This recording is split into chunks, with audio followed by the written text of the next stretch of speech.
ինչ դուք ասուլիս եք տալիս, նորից հերթական իր հայտարարություն եք տարածել և գնալով այսպես դոզան բավականին խտանում են տեքստերի, խոստումները, թե ինչպիսի ապագա է խոստանում հայ ժողովրդին, հիմա արդեն ասել է, որ ֆանտաստիկ երկիրը դարձին գեոպոլիտիկ պայքարի կենտրոն, թշնամական երկրներով շրջափակեցին, բացառիկ քաղաքական տհասությամբ փորձեցին արագ մնաց ազատել Ռուսաստանից։ Հիմա հաշվի առնելով և մրմռացի գլխավոր դաշնակցին, այսպես զգացմունքային նաև ձևակերպումներ կան։ Հիմա այսպիսի տեքստերից հետո դուք կարծում եք և չդադարող պայքարից հետո, որտեղ ակնհայտորեն պայքարում է և արդեն մեծ մասշտաբներ է կարծես դրքում իր պայքարը։ Կարծում եք այրվել են կամ մտնել կոմպրոմիսի իշխանության հետ, թե միևնույն է կիսաբաց պատուհան թողնվել է թեկուզ հենց ձեր կողմից, որտեղ կարծես դուք եք բավականին այսպես խստաշունչ է ձեր այսօրվա ելույթը։ Չկա կիսաբաց պատուհան կոմպրոմիսի համար ձեր կարծիքով։ Քաղաքական կոմպրոմիսի առումով չեմ կարող պատասխանել, այն ինչ որ ես ասում եմ, որ իմ կարծիքով այսպես չհանձնվող տեսակ, որ ասում եք պայմանավորվածություններ, խնդրեմ, հայտարարություն եղավ, իմ խոսքի հաստատում, դուք էլ չեք հավատում։ Ինչ վերաբերում է բաց մենք պատրաստ ենք յուրաքանչյուր քննարկման, ես ազատության հետ էր, եթե չեմ սխալվում, հարցազրույցում նշել եմ, որ յուրաքանչյուր ֆորմատ, ուղիղ եթեր կլինի, իրենց մոտ կլինի, նեյտրալ դաշտում, ինչ ձևաչափով ուզում են։ Բայց հեծի շուրջ։ Հեծի շուրջ, մնացածի շուրջ, բայց ես այդ անձը չեմ, չէ։ Ես այդ անձն եմ, որ քննարկեմ քաղաքական։ Եթե ցույցերի դուրս գան, եթե հնարավոր ցույցեր արդեն սկսեն, հասկանում են եկեղեցու վրա դարակազմի հարձակումը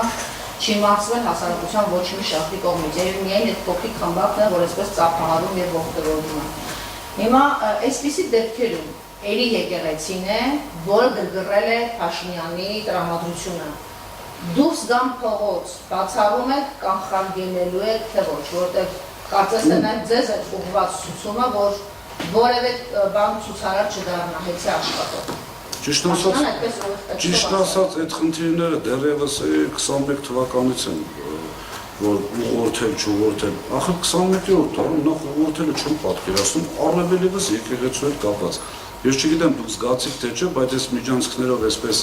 շենքի որ պտտվում եմ ու շատ եմ պտտվում, այդ խունքի հոտը զգում եմ, որ իմ համար շատ ուրախալի է։ Իմ ընդունանում են առանց իմ ասելու աղջիկները խունք են ծխում։ Այլ խնդիր է քաղաքական պրոցեսի, ինչ որ բան, այլ խնդիր է եկեղեցին։ Որևիցե պարագայում, որևիցե ձևով չի խոչընդոտվել, ոչ էլ ուղղորդվել է։ Ես մի անգամ ասել եմ, կրկնեմ, էլ չեմ խոսալու այդ թեմայից։ Ով որ ասում է ուղղորդվել է կամ տղամարդկության, բարոյականության բոլոր կանոններով, կամ պետք է բերի ապացույց, ես ինչան, ես ինչ է, ես ինչան, ես ինչին ուղղորդել է։ Բայց ունես չէ, այդպես անազգալները կապենք իրար, ասենք всё վերջաց։ Կամ պետք է ներողություն խնդրի ինֆորմացիան սխալ տալու համար։ Եվ մի վերջին հարցը, ինչքան էլ չուզեք պրովոկացիա, բայց հենց պրովոկացիայով հայտնվել այս իրավիճակում։ Ազգային ժողովի վրա հարձակումը դուք լավ եք հիշում։ Ռուպորով նախարարներ հանվեցին, ազատվեցին աշխատանքից, փողոցում, Բաղրամյան փողոցում, հիշում եք։ Մնացած հարձակումները մի կողմ։ Երեք նախորդ օրը եղավ հարձակումը եկեղեցու վրա։ Տեսականորեն բացառում եք, որ ձեզ հետ ոչ թե իրավական լեզվով կխոսեն, այդ նույն ձևով կխոսեն։ Կարապետյան Սամվելի ձերբակալումից կալանավորումից հետո ես այս երկրում ոչ մի բան չեմ հարձակում նաև հեծի շենքերի ոչ մի բան գույքի վրա ոչ մի բան չեմ բացառում ազնվություն։ Դուք որպես տնօրեն ինքնապաշտպանական բարիկադներ դնել եւ պաշտպանել ինքնապաշտպանական բարիկադներ հոսանքի լարերով։ Չէ, հիմա նոր բան ենք ավելացնում, չնայած այդպիսի խնդիր չունենք։